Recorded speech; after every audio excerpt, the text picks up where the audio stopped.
ओम नमः सिद्धेभ्यः।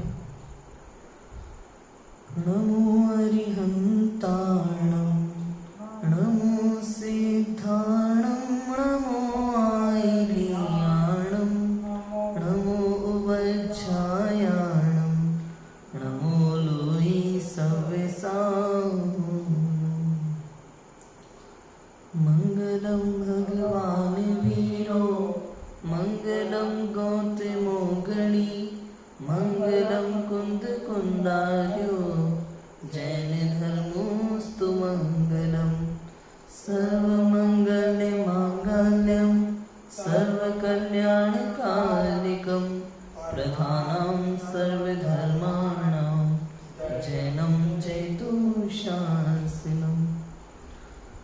लक्ष्मी निवास निलयम विलीन विलयम निधाय हरिवीरम आत्मानुशासनमहं वक्षे मोक्षाय भव्यानाम्। आचार्य गुणभद्र स्वामी द्वारा विरचित यह आत्मानुशासन ग्रंथ है। चरणानुयोग शैली का ग्रंथ है। नीति की इसमें बातें हैं मुनिराजों के जीवन में और हम श्रावकों के जीवन में हमारा आचरण कैसा होना चाहिए, हमें क्या करना चाहिए और क्या नहीं करना चाहिए, ये सब बातें इसमें आती हैं। अभी तक हमारे इसमें 236 श्लोक हो चुके हैं। आज हमें 237 नंबर का श्लोक पढ़ना है। प्रवृत्ति, निवृत्ति और उनकी कारण। ये जो जीव की प्रवृत्ति होती है ना, परद्रव्यों में प्रवृत्ति होना या परद्रव्यों से निवृत्ति लेना, दोनों बातें और उसके कारण, उसके विषय में यहाँ आचार्य बताएंगे। इसके पहले प्रवृत्ति निवृत्ति से पार अवस्था प्राप्त करने की प्रेरणा और प्रवृत्ति निवृत्ति की और भी बातें इसमें आई थी।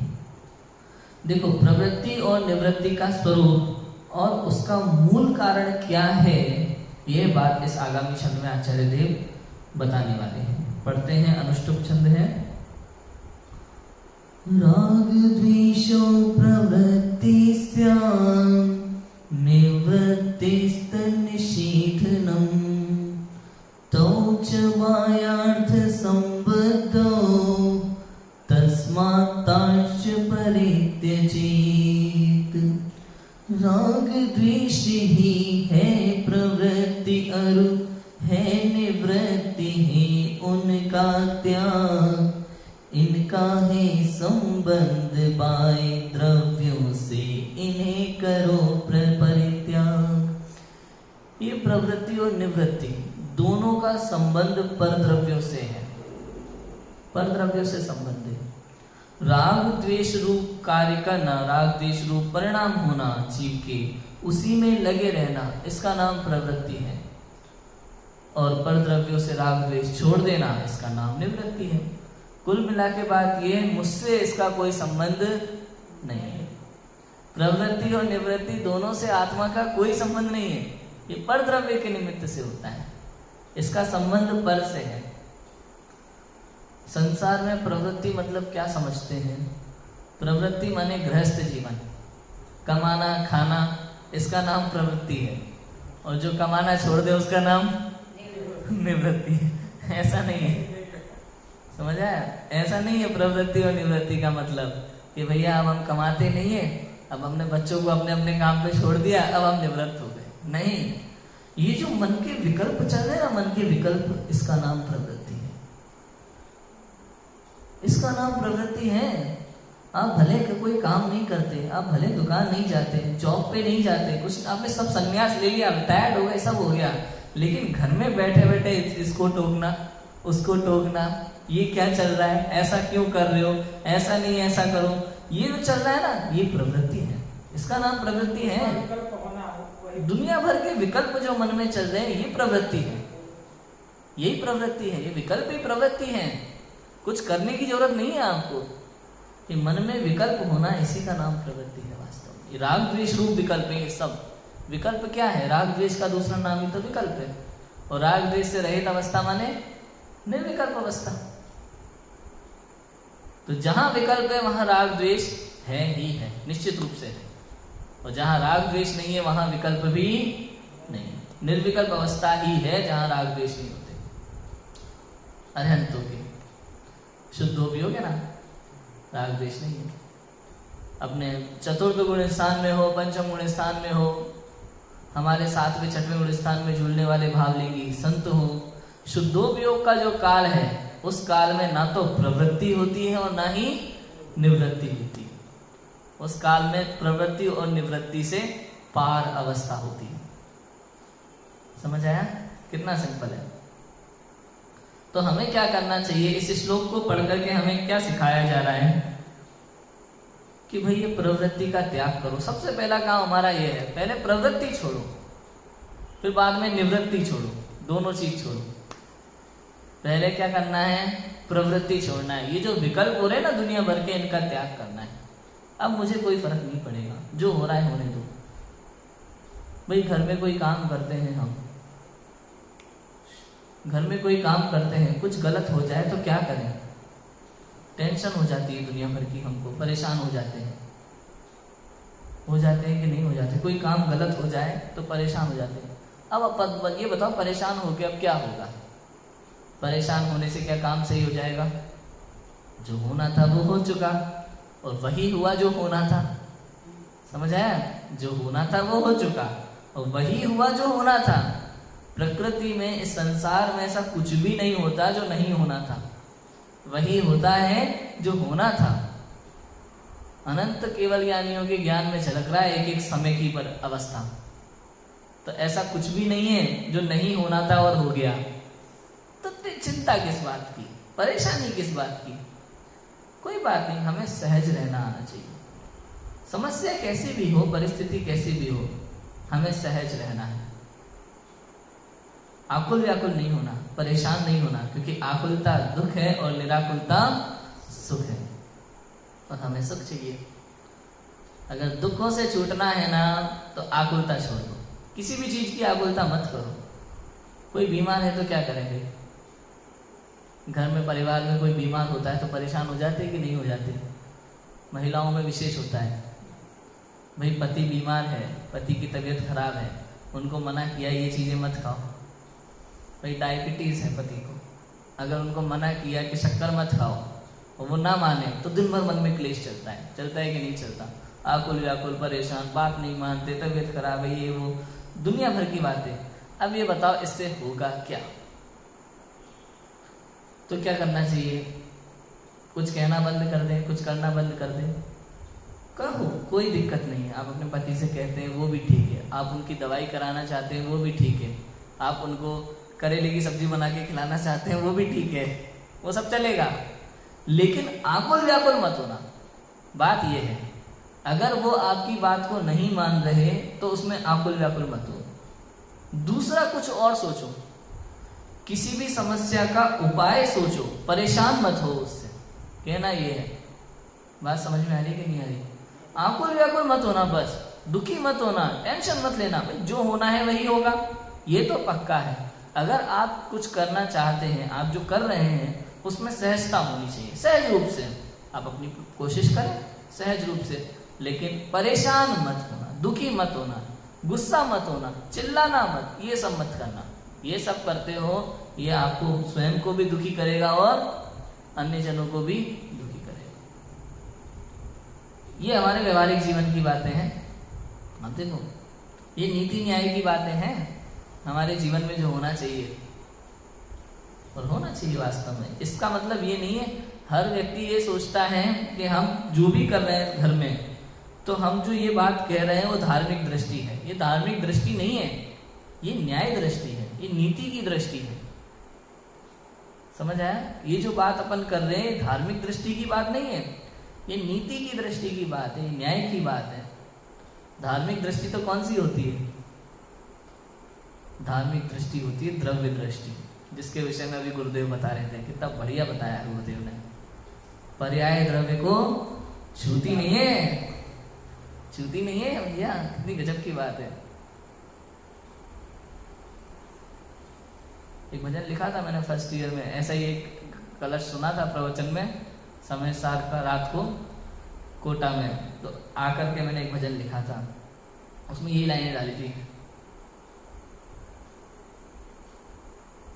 जीव और कर्म का अनादि से एक क्षेत्र अवगाह संबंध है, फिर भी ये जीव को छूता नहीं, जीव सदा उससे भिन्न रहे। बहुत गजब की लाइन है। जीव और कर्म का संबंध अनादि से है, जीव को छूता नहीं है। ये तो कर्म की बात है, पुद्गल द्रव्य की बात हो गई, लेकिन यहां तो गुरुदेव ने आज क्या बताया कि मेरे अंदर में उत्पन्न होने वाली एक समय की पर्याय वो भी द्रव्य को छूती नहीं। इतनी गजब की बात है, इतनी गजब की बात है। ये है दृष्टि, ये है धार्मिक दृष्टि, ये है द्रव्य दृष्टि। एक बार आत्मदृष्टि हो जाए, इसका नाम है धर्म, इसका नाम है द्रव्य दृष्टि। और ये जो हम बात कर रहे हैं ये तो क्या है, ये तो न्याय की बात है, नीति की बात है, हमारे जीवन की बात है। भाई जैन लगाए ना नाम के आगे हमारे, तो जैनों का आचरण कैसा होना चाहिए, कैसा होना चाहिए, फालतू की परेशानी नहीं हो, सहजता हो जीवन में। सच्चा जैन नाम लिखा है, वो पाठ लिखा है बड़े पंडित जी ने, बहुत अच्छा पाठ है, उसमें ऐसी बातें आई, ज्ञानी जैन उसी को कहते हैं, बहुत अच्छी बातें हैं ऐसी। तो मस्त रहो आत्म की ज्ञान में, आत्म के ज्ञान में, अर्थात आत्म ज्ञान की जो बातें हैं उसमें मस्त रहो। आत्मा में मस्त तो हो ही जाएंगे। अभी हम सुनते हैं ना, गुरुदेव का प्रवचन सुनते हैं तो कितना आनंद आता है। क्यों आता है आनंद? क्योंकि मेरी बात है, क्योंकि आत्मा की बात है, इसलिए आनंद आता है। सोचो, जिस आत्मा की बातें सुनने में इतना आनंद आता है, जब उस आत्मा का आनंद होगा तो कैसा होगा, कितना अद्भुत होगा। इसी भूमि पर आचार्य कुंद देव विचरते थे, क्षण क्षण में अंतर्मुख होते थे, क्षण क्षण में आत्मा का अतीन्द्रिय आनंद का वेदन करते थे। कैसा अद्भुत क्षण होता होगा उस समय, हम कल्पना भी नहीं कर सकते उस सुख की।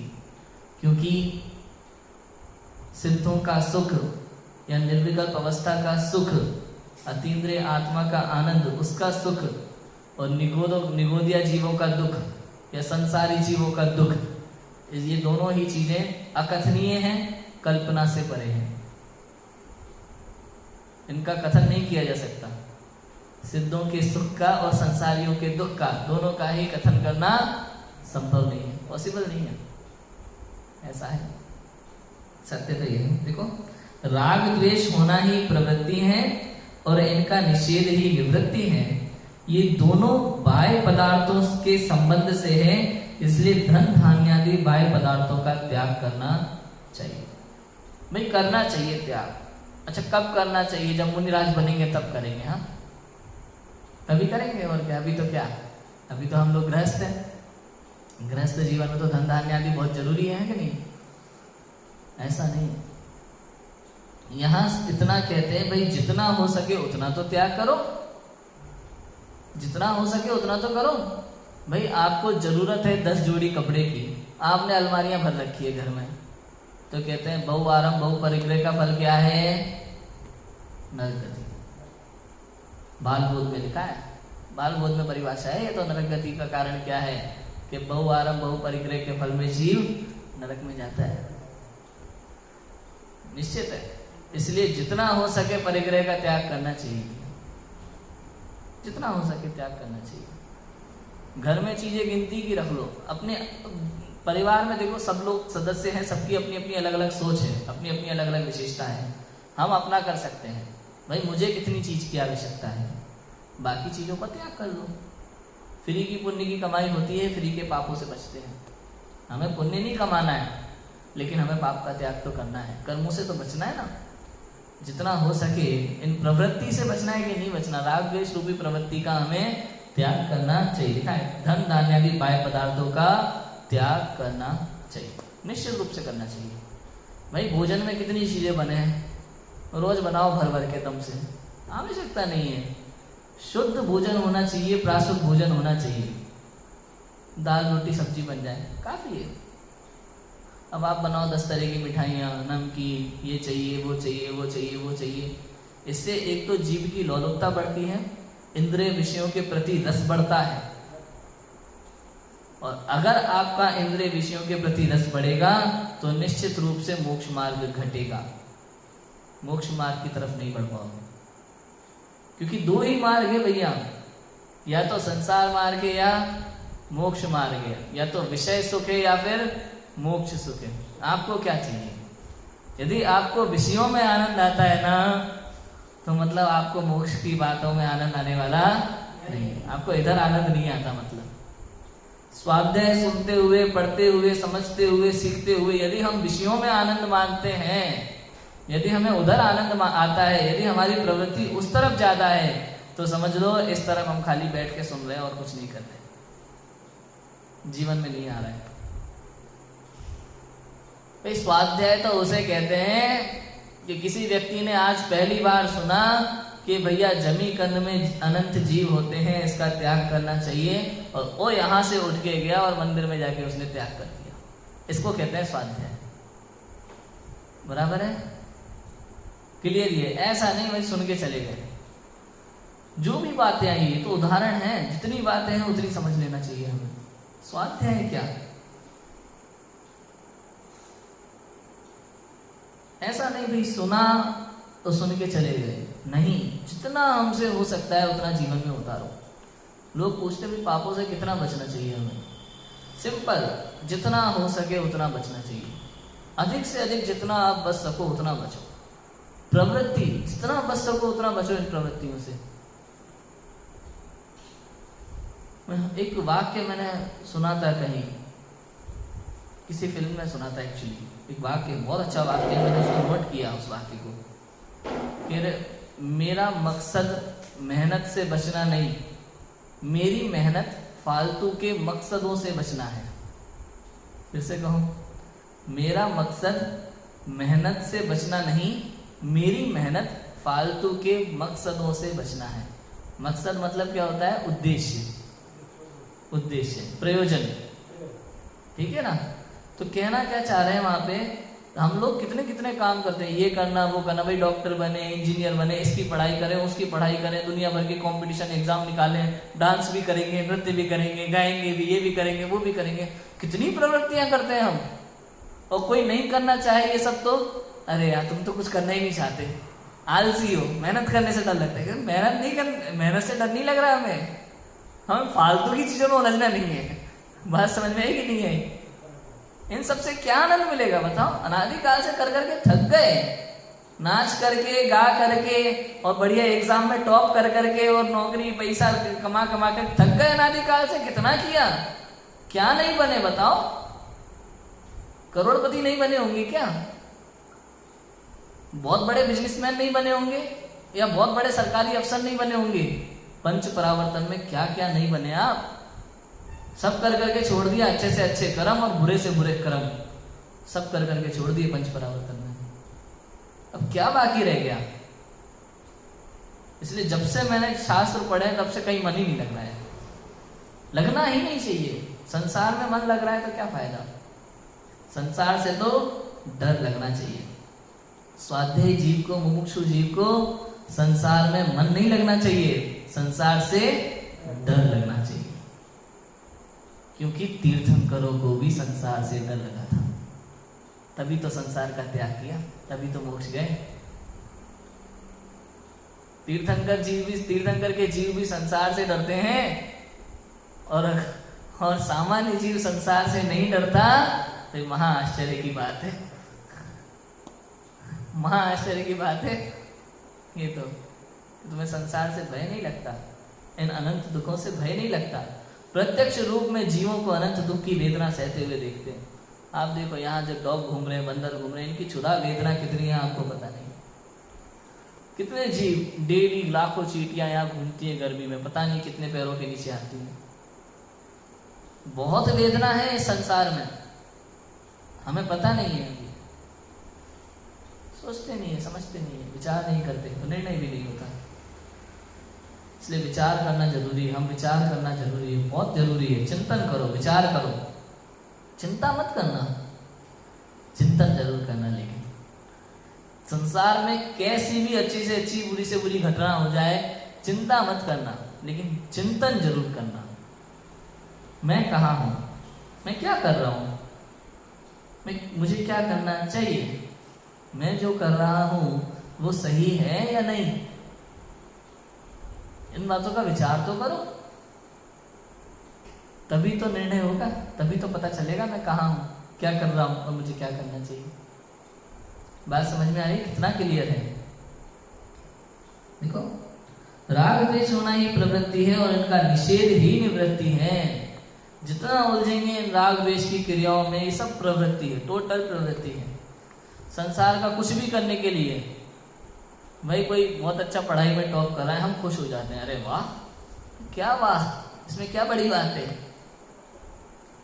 किसी का जन्मदिन हो, उसी में खुश हो जाते हैं, अरे वाह, इसमें क्या वाह, कुछ नहीं है, ये सब बहुत होता है, कोई आश्चर्य की बात नहीं है, कुछ भी सब होता रहता है।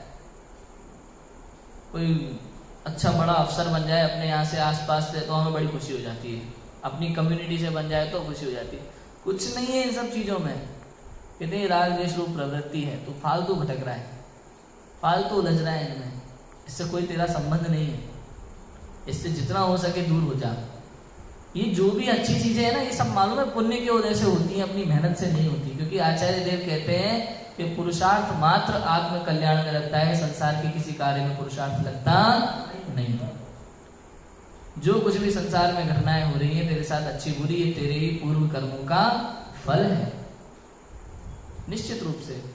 और ये पुण्य का उदय यदि तुझे पाप मार्ग की ओर ले जाता है तो इससे प्रसन्न मत हो, पाप मार्ग की ओर जाने से बचना चाहिए, प्रसन्न मत होना। पूर्व पुण्य के उदय से हम बहुत बड़े बिजनेसमैन बन जाते हैं, अगर बहुत बड़े पद पर पहुंच जाते हैं, दुनिया हमारे आगे पीछे घूमती है, तो हम उसमें उलझ जाते हैं, हमें लगता है हमने बहुत बड़ी उपलब्धि प्राप्त कर ली है आज, और सच्ची चीज को देखते तक नहीं है। होता है कि नहीं होता, बताओ आप देखना, सच्ची चीज को देखना पसंद नहीं करते, इस चीज को सुनने में आएंगे, दिखाने के लिए सुन भी सकते हैं भैया, हो सकता है परिवार में स्वाध्याय का माहौल है तो आएंगे, सुनेंगे, लोगों से बात भी करेंगे, लेकिन अंदर में क्या चलता है, मैंने अपनी मेहनत से आज ये पद प्राप्त किया है, मैं बड़ा अफसर, मैं बड़ा बिजनेसमैन, चलता है कि नहीं चलता अंदर में। तो यही दुख का कारण है, ये इस भव में और पर भव में दोनों में डुबाने वाला है, दोनों के लिए दुखदायी है। अंदर में श्रद्धांत तो हो, अंदर में श्रद्धांत तो हो कि ये मेरे सुख के कारण नहीं है, ये परद्रव्य मेरा कुछ भी भला बुरा करता नहीं है, मेरे प्रति समय के परिणाम ही मेरा भला बुरा करने वाले हैं, मेरे प्रति समय के परिणाम, इसलिए इनसे बचना चाहिए। इसलिए परिणामों की निर्मलता बहुत जरूरी है, सबसे आवश्यक। पंडित टोडरमल जी का बहुत बड़ा वाक्य है, बहुत प्रसिद्ध वाक्य है, परिणामों की, वर्तमान परिणामों की संभाल रखना, सिर्फ इतना ही उद्देश्य है, वर्तमान परिणामों की संभाल रखना। परिणाम मत बिगाड़ना किसी भी चीज को देख करके, अपने कुछ भी हो जाए अपने परिणाम मत बिगाड़ना, अपने परिणाम निर्मल रखना, बस यही महत्वपूर्ण है, इतना जरूरी है। रागादि की प्रवृत्ति का मूल कारण पर वस्तुओं का संबंध है, इसलिए निवृत्ति के लिए देहादि पर द्रव्यों से ममत्व छोड़ना चाहिए, क्योंकि इस जीव ने अनादि से पर वस्तुओं को अपना माना, परंतु ये इसकी हुई नहीं, इसलिए यह व्यर्थ ही खेद खिन्न होता है। अतः निज स्वरूप को जानकर पर द्रव्यों से प्रीति छोड़ देना चाहिए। भाई ये रागादि की प्रवृत्ति का मूल कारण क्या है? ये रागादि की प्रवृत्ति का मूल कारण है पर वस्तुओं का संबंध। ये पर वस्तुओं का संबंध ये रागादि की प्रवृत्ति का क्या है? मूल कारण है।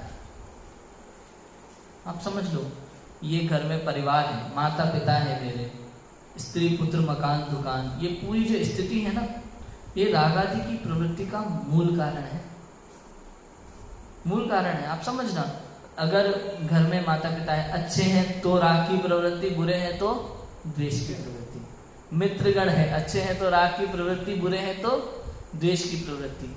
दुकान जॉब अच्छी चल रही है तो राग की प्रवृत्ति, बुरी चल रही है तो द्वेष की प्रवृत्ति। ये पूरा पर वस्तुओं का जो संबंध है यही हमारे राग द्वेष का मूल कारण है। अगर पर वस्तु नहीं होती तो क्या राग द्वेष होते? सोचो आप, विचार करो। अगर पर वस्तु नहीं होती तो राग द्वेष का कोई काम ही नहीं होता हमारे जीवन में। किससे राग करते, किससे द्वेष करते, किस कारण से राग होता? क्योंकि पर वस्तुओं के निमित्त से ही तो रागादि पर्याय उत्पन्न होती है ना आत्मा में। निमित्त खत्म हो जाता तो होती भी नहीं। होता कि नहीं होता? बताओ। ऐसा होता है। देखो, रागादि की प्रवृत्ति का मूल कारण पर वस्तुओं का संबंध है, इसलिए निवृत्ति के लिए देहादि पर वस्तुओं से ममत्व छोड़ना चाहिए।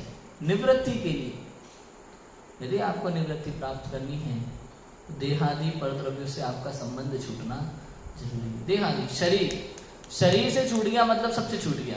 क्यों? क्योंकि माता पिता स्त्री पुत्र मकान दुकान इन सब का संबंध शरीर से है। शरीर से है। मुझे तो कोई जानता ही नहीं है। बताओ, मुझे कौन जानता है? मेरी मम्मा किसको जानती है? इस संभव को जानती है। संभव कौन का नाम है? संभव इस शरीर का नाम है, मेरा नाम नहीं है। किसका नाम है? संभव शरीर का नाम है, मेरा नाम तो है नहीं। अब संभव से जब इतना राग है, अगर मान लो ये शरीर खत्म हो जाए और फिर अगर आत्मा आ जाए सामने तो ताबीज बनवाते घूमते हैं कि नहीं बाजार में? लोग में होता है ना, मिथ्या मान्यता, भाई भूत आ गया भूत आ गया, ऐसा होता है। कि ऐसा कुछ नहीं होता है। चौथे समय में जीव जन्म ले ही लेता है। कहते हैं ना आत्मा भटकती है, ऐसा नहीं होता है हमारे यहाँ तो भैया। मरण के बाद 3 से 4 समय में जीव जन्म लेता ही है निश्चित रूप से। एक समय में भी, 2 समय में भी, 3 समय, चौथा का पहला समय मतलब चौथा समय होते ही जन्म हो ही जाता है। इससे ज्यादा टाइम नहीं लगता जीव को जन्म लेने में, है ना। और जो आत्मा भटकने वाली बात है तो वो सूक्ष्म शरीर होता है, वैक्रिय शरीर होता है। भूत पिशाच ये सब यंत्र देवों के भेद है ना, असुर, तो ये सब होते हैं, उसमें कोई दिक्कत नहीं है। लेकिन आत्मा भटकने वाली कोई बात नहीं है। बराबर है? तो इस बात से अचानक देख लोगी हो तो वो आत्मा भटकती नहीं, कभी नहीं, कभी नहीं होता, बिल्कुल भी नहीं होता। कभी मत सोचना। आपको ये पता है जन्म कैसे होता है, कितने समय में होता है? एक समय तो आप जानते हैं, एक समय कितना होता है? एक बार पलक झपकने में असंख्यात समय हो जाते हैं। कितने समय हो जाते हैं? असंख्यात। तो असंख्यात का आप देखो, एक समय असंख्यात व भाग, वो एक समय कितना छोटा समय होगा। एक बार पलक झपकने में असंख्यात समय हो गए, अनकाउंटेबल टाइम। अब वो एक समय कितना छोटा होगा। तो उस एक समय में जीव जन्म ले सकता है। यदि यहाँ से मरण हुआ, ऊपर की ओर गया, कहीं स्वर्ग में जन्म लेना है, तो वहां सिर्फ एक समय में पहुंच जाता है और जन्म ले लेता है वहां दूसरे समय पे। तो ठीक है। अब अगर उसको नीचे जाना है तो पहले ऊपर जाएगा, क्योंकि जीव का स्वभाव ऊपर जाने का है। ऊर्ध्वगमन स्वभाव है ना जीव का, है ना। विश्व सो डगई, वो उसमें शब्द आया है द्रव्य संग्रह की दूसरी गाथा में। ऊर्ध्वगमन स्वभाव का वो दिया है आचार्य मुनि नेमिचंद सिद्धांत देव ने। तो ऊर्ध्वगमन स्वभाव है, जैसे दीपक की लो ऊपर जाती है। आप दीपक को, मोमबत्ती को चाहे नीचे कर लो कितना ही, फिर भी अग्नि कैसे जाती है? ऊपर ही जाती है। ऐसे आत्मा ऊपर ही जाएगी। अगर नीचे अधोगति में भी जाना होगा ना, तो पहले ऊपर जाएगा 1 टन, फिर दूसरा टन, फिर तीसरा टन, तो नीचे जन्म लेगा। तो इस तरह से अधिक 3 समय और चौथे समय में जीव जन्म ले ही लेता है निश्चित रूप से। तो भटकने का कोई काम ही नहीं है। आत्मा भटकती नहीं है किसी की भी, शरीर के साथ ही होती है। व्यंतर देव रहते हैं, वो शरीर के साथ होते हैं। उनका शरीर होता है वैक्रिय शरीर। वो शरीर इतना सूक्ष्म होता है कि हमारे अंदर भी आ सकता है, हमारे आर पार हो सकता है। उनका शरीर बहुत सूक्ष्म होता है, दीवार के आर पार हो जाएगा, हमारे आर पार हो जाएगा। वो चाहे तो दिख भी सकते हैं, नहीं चाहे तो नहीं भी दिखेंगे। दोनों चीज हो सकती है। ठीक है। व्यंतर देव जीव को दुखी सुखी, जीव को दुखी सुखी तो वास्तव में कोई भी नहीं कर सकता, है ना। कोई भी नहीं कर सकता। जीव का सुख दुख के कारण तो मेरा कोई भी नहीं है। जैसे आज मुझे किसी ने डांटा, हम सोचे कि सामने वाला मेरे दुख का कारण है, ऐसा नहीं है। मेरे पूर्व का कर्म था, ये केवल निमित्त बना, तो मैं आज दुखी हो रहा हूँ। ये इतना है। अब आपका जो प्रश्न था वो ये था कि व्यंतर देव कुछ कर सकते हैं कि नहीं, है ना। प्रश्न आपका इसी दृष्टि से था ना, बाहर की दृष्टि से करते हैं, ऐसा नहीं है कि नहीं कर सकते। आपको लेकिन वो कर्म के उदय के अनुसार ही, वो केवल निमित्त मात्र रहेगा। बात समझ में आई? मतलब ये हो सकता है, देखो ये बहुत कम ऐसा होता है, अधिकतर केस ऐसे नहीं होते हैं। हाँ, क्रमबद्ध पर्याय से, निमित्त से ये ऐसा हो सकता है कि कभी किसी को परेशान करने आ जाए, तो ये सब पॉसिबल है, ऐसा नहीं है कि पॉसिबल नहीं है। और किसी के सुख का कारण भी होते हैं, किसने कहा नहीं हो सकते। आप देखो ना, उपसर्ग हुआ सतियों पर तो व्यंतरों ने रक्षा की कि नहीं की, देवों ने रक्षा की कि नहीं की, होता है कि नहीं होता। और बुरा करना भी है, उपसर्ग कौन करता है? असुर देव व्यंतर, यही तो उपसर्ग करते हैं। कमठ ने उपसर्ग किया है कि नहीं? देश भूषण कुलभूषण मुनिराज पर उपसर्ग हुआ था, जो राम ने दूर किया था, रामचंद्र जी ने, है कि नहीं? तो सुखी दुखी करते हैं उस अपेक्षा से देखा जाए तो। और वास्तव में सिद्धांत से देखें, जैन सिद्धांत के अनुसार तो इस जीव का कोई भी सुखी दुखी करने में समर्थ नहीं। हाँ, नरक में भी, मतलब ये जैन सिद्धांत है।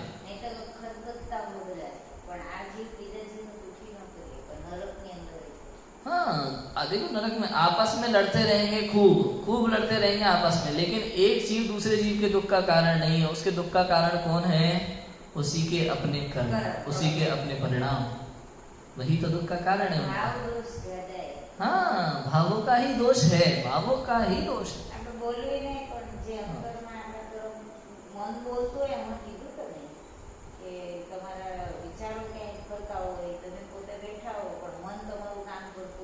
ये देखो, तीन परिणामों से जीव के काम, तीन तरह के परिणाम हैं जीव के, या तो अशुभ परिणाम है, या शुभ परिणाम है, तीसरा शुद्ध परिणाम है। अशुभ परिणाम है तो पाप का बंध होगा, शुभ परिणाम है तो पुण्य का बंध होगा, और अशुभ और शुभ नहीं है तो ना तो पुण्य का होगा ना पाप का होगा। शुद्ध परिणाम में क्या होता है? इनकी निर्जरा होती है, उल्टा निर्जरा होती है। शुद्ध परिणाम होता है ना, निर्विकल्प अवस्था, आत्मलीनता, द्रव्य दृष्टि। तो उस समय पे अब द्रव्य की दृष्टि है, ना तो शुभ परिणाम है ना अशुभ परिणाम है, ना तो पाप होगा ना पुण्य होगा। तो क्या होता है? पहले के जो पाप पुण्य बंधे होते हैं, कर्म पड़े होते हैं, वो भी झड़ने लगते हैं, निर्जरा हो जाती है उनकी। तो ऐसा होता है, ठीक है ना? तो देखो, जीव ने अनादि से पर वस्तुओं को अपना माना, परंतु वे इसकी नहीं हुई। अनादिकाल से पर वस्तुओं को अपना मानता है, अपने अनुसार चलाना चाहता है कि ये मेरे अनुसार चले, अपनी सोच बनाता है, मैं ऐसा करूंगा, मैं वैसा करूंगा, मैं अब ये होगा वो होगा, प्लानिंग करता रहता है अपने मन में दुनिया भर की। लेकिन ऐसा होता तो है नहीं, होता वही है जो उसके कर्म का उदय होता है। तो वो खेद खिन्न होता है, परेशान होता है, दुखी होता है। इसलिए ज्यादा प्लानिंग नहीं करना चाहिए क्योंकि आपके बस की बात नहीं है। होगा वही जो होना है कर्मोदय के अनुसार, और बिना प्लानिंग के होता है। कर्मोदय के अनुसार बिना प्लानिंग के होता है। देखो, कभी भी देखना, अच्छी से अच्छी चीज आप नहीं सोचोगे तो भी अपने आप हो जाती है समय आने पर, और बुरी से बुरी चीज से आप कभी कितना ही बचो, हो जाता है। भाई, द्वारिका के लिए तो कृष्ण ने कितनी कोशिश की बचाने की, लेकिन सब पता था कब जलेगी, किस निमित्त से जलेगी, सब जानते थे, फिर भी जली। कितनी ही प्रयास करे, कोई कुछ नहीं कर पाया, क्योंकि जो होना है वो होकर ही रहता है, कितना ही कुछ भी कर लो। इसलिए अगर आपको कुछ करना है तो केवल आत्म कल्याण में दिमाग लगाओ, संसार की किसी चीज में दिमाग लगाने का कोई लाभ नहीं है। बात समझ में आ गई? इसलिए प्रवृत्ति का निषेध कर रहे हैं। इसलिए प्रवृत्ति से बचो, और जब प्रवृत्ति का त्याग कर दिया, राग द्वेष का त्याग कर दिया, तो ये निवृत्ति है। और जब लेकिन आत्मलीनता हुई, शुद्धोपयोग हुआ, तो उस समय ना तो प्रवृत्ति है ना निवृत्ति है, केवल आत्मा का आनंद है। हम सब भी उस आत्मा के आनंद को प्राप्त करें, इसी मंगल भावना से भी की बात को उड़ा देते हैं। ओम नमः सत्य।